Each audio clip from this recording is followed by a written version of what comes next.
But how much is one pi in dollar terms?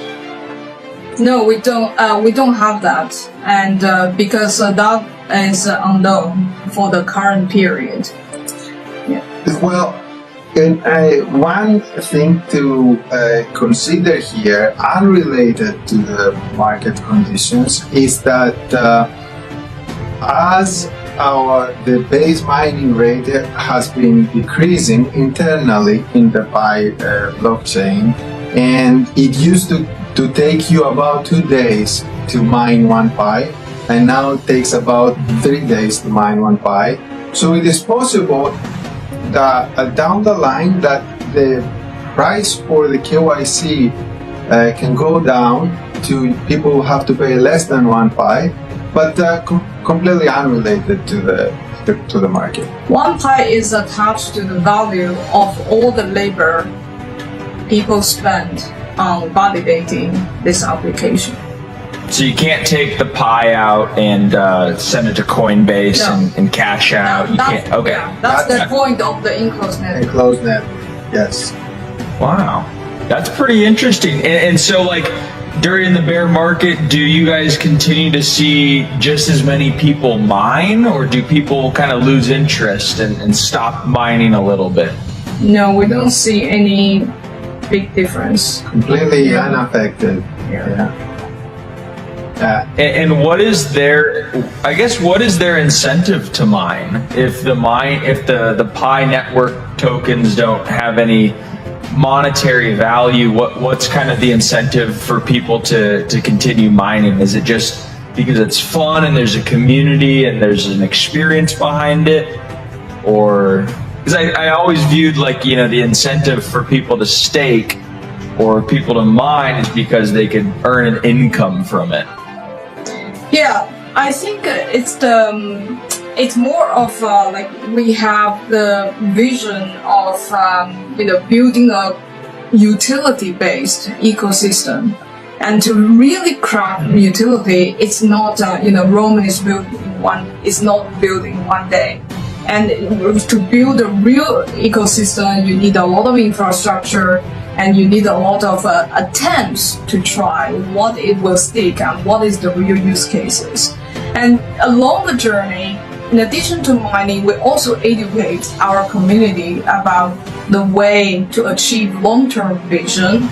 And also, in essence, our network is free to join to start, and more fair distribution, unlike many other conventional way in crypto that tokens are sold. We never sold any token, and 80% are for the community and the network.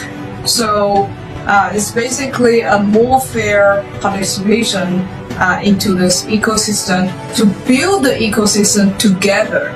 It's not just we are not just we provide the thing for the community. It's all the core team is only one participant of the network, and every user and member and developer have their responsibility to contribute to the network to build. And this network and ecosystem cannot be built in one day. And that's the mentality, and that's the spirit of Pi community. How long do you think it'll take? Is it like a 10-year, maybe a 20-year plan for this to kind of, come to fulfill the grand vision? Or is it closer than that? I think it's hard to say, but for the next 3 or 5 years, I think even for the general crypto industry, is to figure out and overcome a lot of obstacles for the industry as a whole, and obstacles for specific project. For the industry itself, it has knowledge obstacle. How do people perceive cryptocurrency and the industry? And there's a lot of disinformation and misinformation. How do we remove those?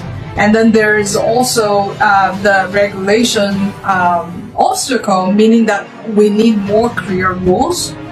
There is also the application obstacle. meaning that what the meaning is that we need to figure out how crypto or blockchain based service can integrate with everyday people's life to create actual use cases and useful services. So that people use it for its intrinsic value, not necessarily as only an investment tool. So they are using. What would some of those applications or use cases be? Like, if you could put that into some concrete examples. Yeah. So one direction that Pi Network and I think the industry are trying to can have innovation.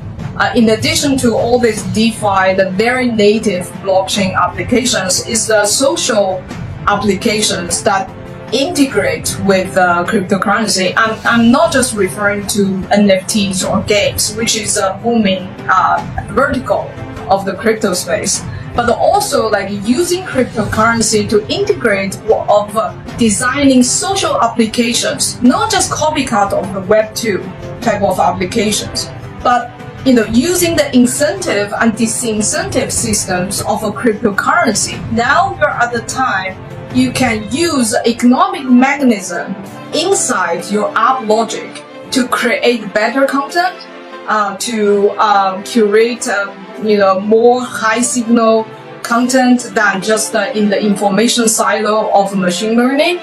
And you can also use this cryptocurrency as a mechanism to motivate and mobilize and leverage the crowd wisdom. Just like our KYC application is an example of leveraging the power of the crowd in order to scale certain services. Like this type of applications is I think for the next 3 or 5 years that the industry can explore, and it will have a true innovation instead of a copycat of Web 2 or just very finance related, and to explore different type of verticals of applications and utilities. And this is what Pi is trying to do, given that we are already at the advantage of having a big social network to start with.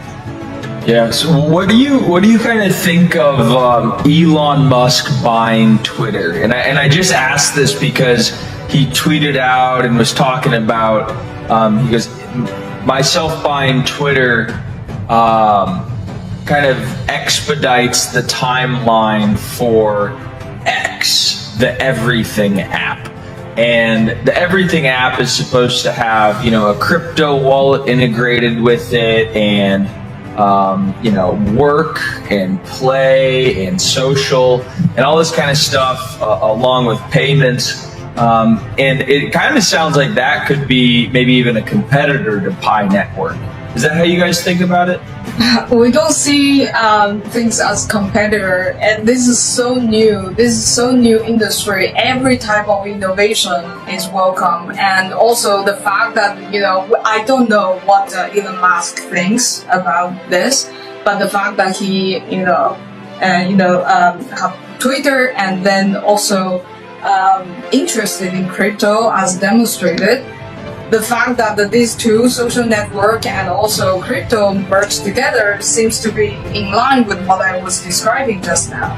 Like in the social vector, there might be innovations using cryptocurrency. Yeah, and in a sense, the strategy he proposed makes sense. So he said that we need to take Twitter off the public market so that we don't have these external dependencies where Twitter may want to take some non-conventional, non-consensus moves, which if you do it as a public company, you have to look at how the market price of the stock of Twitter would go. So removing those external interferences, then you can try to focus on innovation that will be a long-term innovation. On the short term, if it was maybe loses money, less advertising, something less about the company, but in the long term creates a better product. And that's, I think, what he was trying to do there. In a sense, this is similar to our strategy for enclosed network. So we have the enclosed network right now to completely eliminate all the possibilities of people trying to use Pi for quick success of X, of Y, of Z, and focus on long-term utility, long-term usefulness for the world. And all the No, I love it. yeah, and all these social applications, it's not something that you try it once, it goes very viral.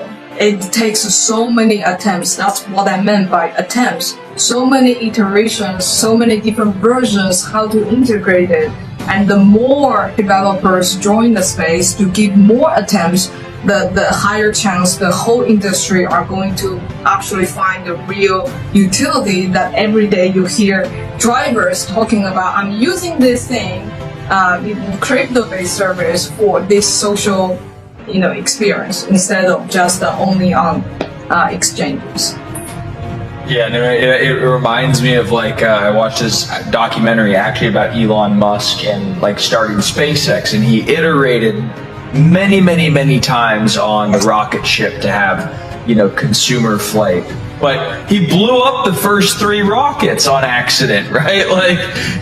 So nothing's ever perfect the first time. But if you want to have true long-term sustainable innovation, I also love the analogy of him taking Twitter off the public market, because the things that he'll do to that company after he purchases and go private, he will have if he still had public board members and public shareholders to a fiduciary obligation to them, the experiments that he would run and the innovation, while it might affect the stock price negatively, it could actually be long-term a net benefit. And it's pretty clear that that's what he's going to be doing. He's going to be doing a lot of experimental, fun, innovative things, a lot like what you guys are doing with the Pi network. And so I'm excited to see how everything turns out. I'm excited to download it and get Pi mining myself here.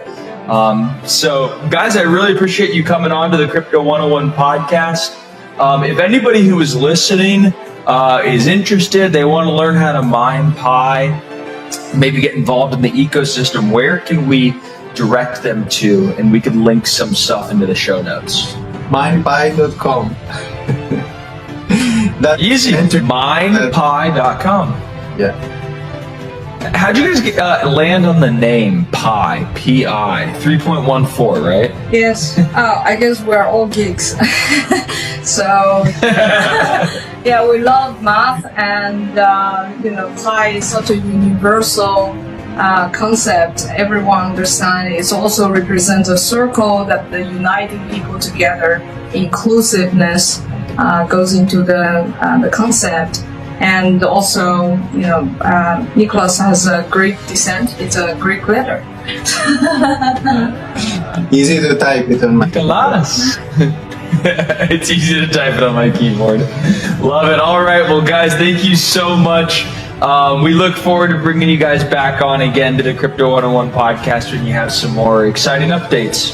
Thank you. It was a pleasure. Thanks.